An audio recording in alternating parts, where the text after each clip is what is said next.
Welcome back. Now, revolution underway in Iran. Massive protests against Ayatollah Khomeini and its brutal regime are persisting in Iran, as Iranian citizens take to the streets over its failed economy and skyrocketing inflation, up 50%.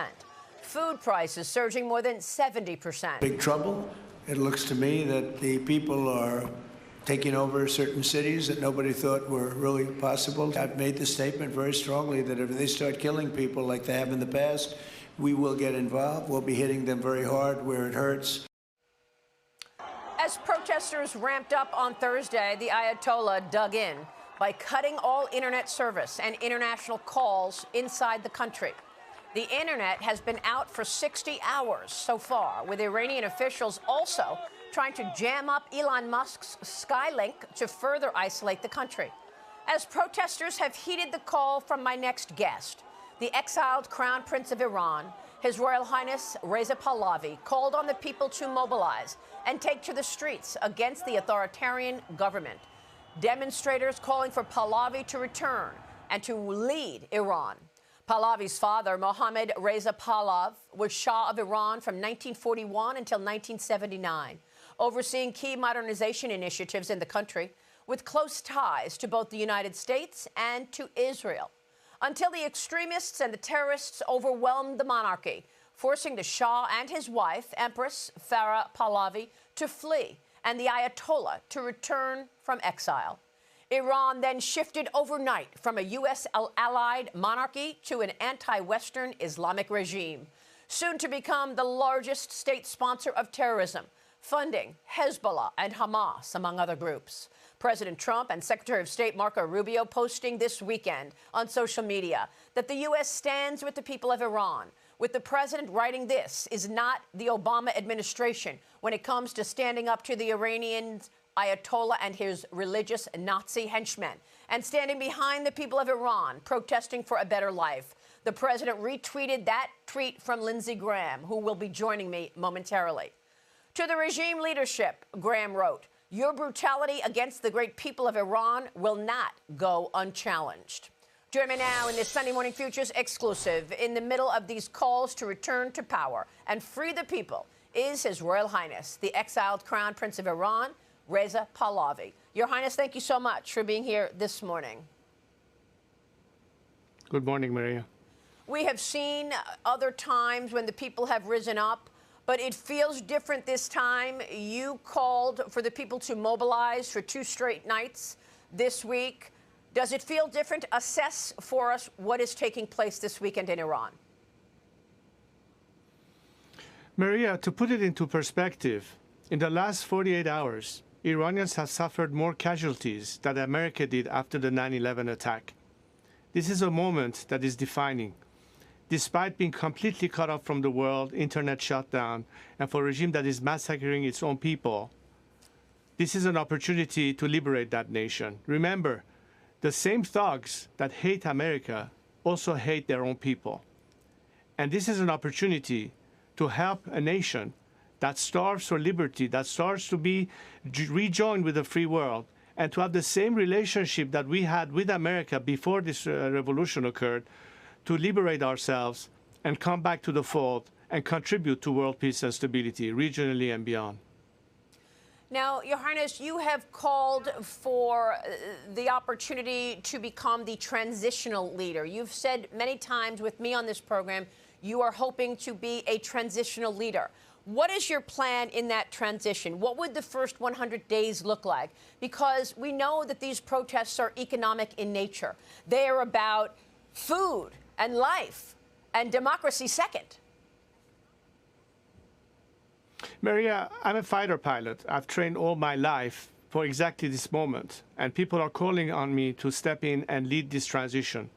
I'm here to lead and help our nation go through that transition. But beyond liberation, we have to have a plan for a stable, smooth transition, a plan that, unlike other scenarios we witness in our neighborhood, like the de-Baathification in Iraq, will not lead to chaos. We have to ensure stability. We have to be able to protect the citizenry. We have to be able to stabilize the economy. And for that, we have very comprehensive plans. I'm helped by numbers of economists, scientists, jurists, and specialists in every field, so we can, in fact, address all of these issues the moment the opportunity comes. More importantly is what we're doing right now. As you can see, people are still fighting despite this crackdown. They hope that there will be assistance in protecting them from further bloodshed. I've called upon further strikes, and that's beginning to unfold. We're beginning to see more and more defections, which is very important as part of the transition. So all of this is at play as we speak. You have tweeted directly at President Trump, and you have a message for President Trump. What is that message, sir? Mr. President, you have already established your legacy as a man committed to peace and fighting evil forces. There is a reason why people in Iran are renaming streets after your name. They know that you are totally opposite to Barack Obama or Joe Biden. They know that you're not going to throw them under the bus as they have had before.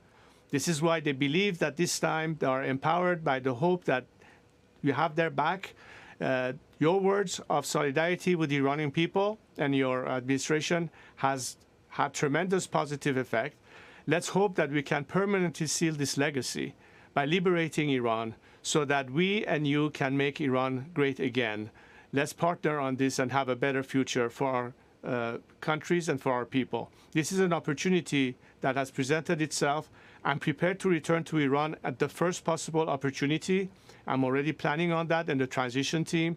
We hope only that the Iranian people this time will be victorious, and they will be, because I know that Iranians are prepared to die for this cause, and so am I.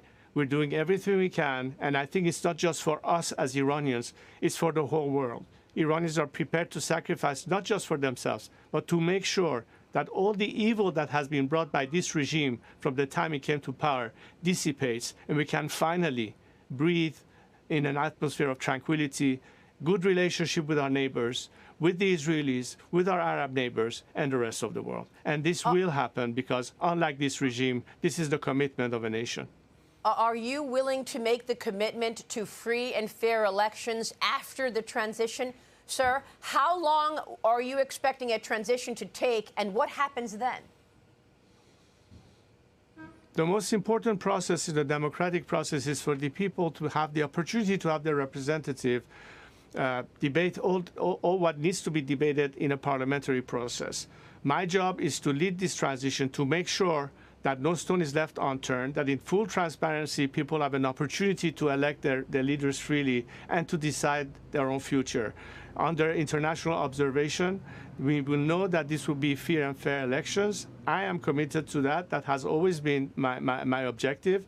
But it is important that we have a good process established so the world understand, and the people of Iran, most importantly, understand exactly this time how we're going to achieve that.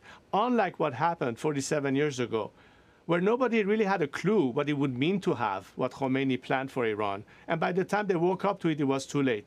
This time we cannot afford not to be clear on the alternative. I think the alternative is clear. The people have spoken. They have their trust in me, and I've stepped in at their request to provide them with that process. I'm committed to that, and I will do everything that I can to ensure that we end up with a democratic alternative in Iran. So how long do you expect the transition to take? We have to try to do it as soon as possible. Realistically speaking, it could take a couple of years because a lot of things need to happen and people need to be able to organize themselves, the right structures and everything. So it's a process that shouldn't take longer than that. And it all depends on how successful we are in implementing the immediate short-term needs that will stabilize the country. All of that will have an impact on how quickly we can address that issue and bring the transition period to a minimum amount of time possible. The Trump administration a week ago went into Venezuela and extracted the leader there, Maduro. And do you believe that incident galvanized the people in Iran? Look, every time countries are liberated anywhere in the world, it's a positive message of encouragement to other nations that are still gripping up with unwanted systems and regimes. It's a message of solidarity across the world. People were empowered when they saw the success of Nelson Mandela in South Africa or the success of Lech Walesa in Poland, and so on and so forth. And in this case, our Venezuelan friends who have the same optic and vision of a tomorrow liberated Iran, because unlike the connection of Caracas, Tehran under these two regimes, they can understand that democratic nations will be the best partners possible. I'm happy for the Venezuelan people. I think the Iranian people get encouraged by that. And that's why I think the commitment to help the Iranian people in their liberation is not just, as I said, for the best interests of the Iranian people, but it is also in the best interest of the world, and particularly the United States of America. And would you be willing to actually run in a potential election? I mean, you just said you were a fighter pilot. You were trained in the United States. Are you willing to take off the uniform after a transition and say, yes, I am going to run in an election, and we will see who the people decide is their next leader? As I said, I'm here to lead, but the choice is that of the people. My job right now is to make sure that we achieve that transition, that as an honest arbiter, I'm a unifying force. That's why they're calling my name, because they have their trust in me. It's a huge responsibility that I intend to carry out to the best of my ability. Your Highness, there is an issue about the Chinese Communist Party as part of this story as well. The Chinese finalized a deal back in 2021 to acquire ports in Iran. Are there plans to try to separate from the Chinese Communist Party? How do you see that playing out? Look, Maria, this regime, out of weakness, have offered far too many concessions, whether to Russia or to China. We don't believe that the future of Iran has to be antagonistic to Russian or Chinese interests. We just don't want to have unfair, imposed, imbalanced arrangements. Most of these arrangements have been unfair and balanced, and it's basically devoiding our country in our national interests. So long as we can defend our national interests, we are prepared to deal with any bloc, so long as it's based on fair trade. And I think this is an element that will obviously be an issue of discussion in Parliament and future governments in Iran as we determine our foreign policy and relationship with the whole world. So you think that that could be part of the conversation, trying to get the CCP out of owning those ports? As I said, this is something that has to be decided once we have a functioning democratic government. In the meantime, we have to be able to also protect the best interests of our nation. And that's why we should have an open mind as to how to deal with that, because we don't need to have further confrontation with anyone. We have to bring it back to sanity, responsible, pragmatic, and objective analysis, and see what's best. And hopefully we can have, based on mutual interest, a different arrangements than the one that we currently have, that is totally lopsided and undermines Iran's national interests. That we cannot stand for, and I will not stand for.